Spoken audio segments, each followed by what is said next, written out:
Oke, hari ini kita coba membahas konsep dasar pengujian hipotesis. Jadi kita mendapatkan suatu hipotesis dulu. Pada saat Anda membuat penelitian, Anda mengumpulkan data, itu adalah Anda mendapatkan yang namanya hipotesis. Hipotesis itu adalah kesimpulan, tapi yang bersifat sementara. Kita perlu membuktikan kalau dia benar, maka kita bisa menjadikan dia kesimpulan total. Kalau salah, berarti kita harus mencari kesimpulan-kesimpulan lainnya. Statistik dan penelitian. Dalam statistik, hipotesis dapat diartikan pernyataan tentang parameter populasi. Pernyataan tentang parameter populasi. Berarti kita cerita populasi ya. Statistika adalah ukuran-ukuran yang dikenakan pada sampel, dan parameter adalah ukuran-ukuran yang dikenakan pada populasi. Jadi apa yang Anda lakukan untuk populasi tersebut, itu juga Anda lakukan ke dalam sampel yang ukurannya jauh lebih kecil. Dengan kata lain, hipotesis adalah taksiran terhadap parameter. Melalui data-data sampel, kita mengukur yang kecil, kita bermain dengan yang kecil, kita mendapatkan jawaban untuk yang lebih besar. Penelitian yang didasarkan pada data populasi ataupun sampling total atau sensus dengan tidak melakukan pengujian hipotesis statistik dari sudut pandang statistik itu disebut penilaian deskriptif. Ya, ngerti deskriptif ya? Itu hasil yang sudah nampak langsung. Oke, jadi kira-kira kita punya parameter ukuran populasi itu direduksi menjadi statistik, yaitu ukuran sampel. Setelah dapat, kita membuat generalisasi ataupun menguji hipotesis statistik. Jadi kiri dan kanan ini sangat-sangat berhubungan. Dalam statistik dan penelitian terdapat dua macam hipotesis. Yang pertama hipotesis nol, yang kedua adalah alternatif. Hipotesis nol sebagai tidak ada perbedaan antara parameter dengan statistik, atau tidak adanya perbedaan antara ukuran populasi dengan ukuran sampel. Dengan demikian, hipotesis yang diuji adalah hipotesis nol. Karena memang peneliti tidak mengharapkan adanya perbedaan, selanjutnya hipotesis alternatif adalah lawan daripada hipotesis nol. Ini kayak himpunan dia nanti, A dengan A aksen. Di total itu harus satu. Jadi hipotesis nol dan hipotesis alternatif itu harus mencakup ya seluruh kejadian-kejadian yang mungkin. Secara ringkas, hipotesis dalam statistik merupakan pernyataan statistik tentang parameter. Sedangkan hipotesis dalam penelitian merupakan jawaban sementara terhadap rumusan masalah suatu penelitian. 3 bentuk hipotesis. Yang pertama deskriptif, yang kedua komparatif, yang ketiga asosiatif. Oke, kita coba. Hipotesis deskriptif, adanya dugaan terhadap nilai suatu variabel secara mandiri, tidak membuat perbandingan ataupun hubungan. Sebagai contoh, bila rumusan masalah seperti berikut. Seberapa tinggi daya tahan lampu merek X? Nah, itu kira-kira jawabannya apa? Ayo. Berarti kan dia hanya satu merek. Oke, seberapa tinggi produktivitas padi di Kabupaten Deli Serdang? Nah, berapa lama daya tahan lampu merek A dan merek B? Ini bukan diperbandingkan ya. Dia nanya A-nya berapa, B-nya berapa. Seberapa baik gaya kepemimpinan di lembaga X? Nah, itu kan tidak ada perbandingan di situ. Dari pernyataan tersebut dapat dirumuskan hipotesis berikut. Daya tahan lampu merek X adalah 800 jam. Produktivitas padi di Kabupaten Deli Serdang adalah 8 ton. Daya tahan lampu merek A 450, B adalah 600. Gaya kepemimpinan telah mencapai 70% daripada yang diharapkan.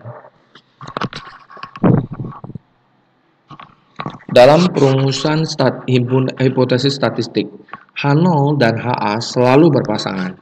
Bila satu ditolak, yang lain pasti diterima. Karena kita tidak membuat keputusan yang ketiga kan. Keputusan cuma dua. Dan kedua itu harus saling menutupi. Harus saling melengkapi. Jadi kalau H0 ditolak, HA pasti diterima. Oke. Contoh. Suatu perusahaan minum mengikuti ketentuan bila salah satu unsur kimianya dicampurkan paling banyak 1%. Berarti harus lebih kecil sama dengan. Begitu ya. Dengan demikian hipotesis statistiknya adalah lebih kecil sama dengan 0,01. Terbaliknya berarti lebih besar daripada 0,01. Oke. Itu cara baca ya. Contoh 2. Dalam suatu bimbingan tes menyatakan bahwa 90% dibimbing, paling sedikit 90% diterima. Berarti lebih besar sama dengan 90. Kebalikannya adalah lebih kecil. Ini untuk masing-masing jam tadi. Lampu A berarti harus sama dengan. Karena dia tidak bilang lebih kecil ataupun lebih besar, sama dengan. HA-nya berarti tidak sama dengan. Kira-kira seperti itu. Harga mu dapat diganti dengan nilai rata-rata sampel, simpangan baku, atau varians. Kan? Seperti itu. Jadi tidak harus tidak harus selalu rata-rata. Nah, hipotesis pertama dan kedua diuji dengan uji satu pihak atau one tail. Dan ketiga diuji dengan dua pihak. Maksudnya yang mana yang ini? Contoh pertama ini karena kan kamu berada di lebih kecil ataupun lebih besar, betul? Nah, karena berada di lebih kecil ataupun lebih besar, kamu hanya tinggal menguji satu kali. Ya, kamu tinggal menguji di sebelah kiri kah atau di sebelah kanan. Kan begitu ya. Tetapi untuk contoh 3 nggak bisa, karena dia sama dengan tuh. Sama dengan itu. Kalau dia tidak berada di kiri, apakah pasti berada di kanan? Belum tentu. Kan begitu ya. Nah, makanya dia bilang contoh ketiga harus menggunakan dua pihak.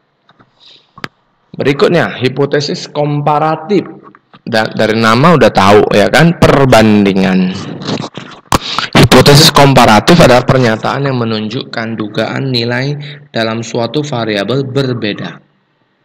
Contoh, apakah daya tahan lampu A dan B? Perbedaannya. Perbedaan kerja antara golongan 1, 2, dan 3. Oke, jadi kasusnya itu kalau misalkan untuk merek A dan B, banyak ini hipotesisnya. Yang pertama, mu1 sama dengan mu2. Ya kan? Itu uji dua pihak. Kalau uji satu pihak, mu1 lebih besar sama dengan mu2. Atau mu1 lebih kecil sama dengan mu2. Tergantung Anda mau yang pakai yang mana. Untuk kasus kedua, nah ini lebih banyak lagi nih. mu1 sama dengan mu2 sama dengan mu3. Nah, begitu ya.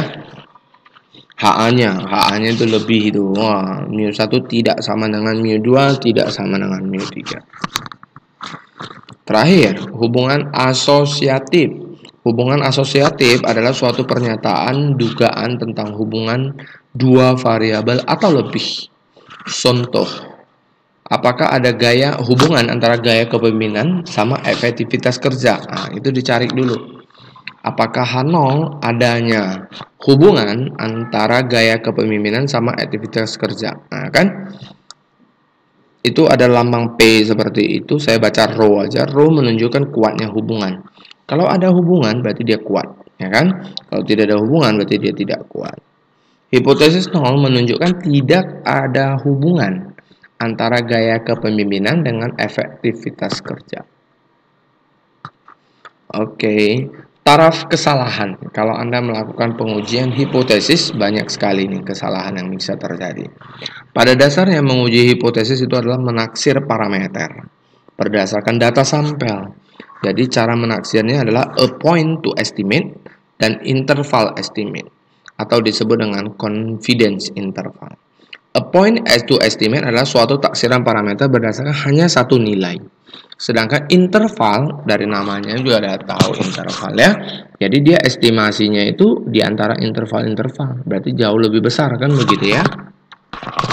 Dua kesalahan adalah kesalahan tipe pertama. Ada dua kesalahan ini ya. Kesalahan tipe pertama adalah suatu kesalahan bila menolak H0. yang benar dalam tingkat kesalahan yang dinyatakan sebagai mu. Yang kedua, kesalahan tipe kedua adalah menerima hipotesis nol yang salah tadi, yang seharusnya kan ditolak tuh. Nah, dalam hal ini dua tingkat kesalahan itu dinyatakan sebagai beta. Yang kedua, yang pertama namanya alfa, yang kedua namanya beta. Jadi kira-kira keputusan yang benar, nah, itu harus terima hipotesis kalau hipotesis benar, kan begitu ya. Terima hipotesis dan kalau hipotesis benar, itu artinya tidak membuat kesalahan. Terima hipotesis tapi hipotesis salah, itu adalah kesalahan beta. Menolak hipotesis kalau hipotesis benar, itu namanya kesalahan pertama, itu kesalahan alfa. Terakhir, menolak hipotesis dan hipotesis itu salah, itu tidak membuat kesalahan. Oke? Gampang ya ini ya. Nah, kita coba nanti. Oke, saya rasa materi saya selesai. Sekian dan terima kasih. Oke.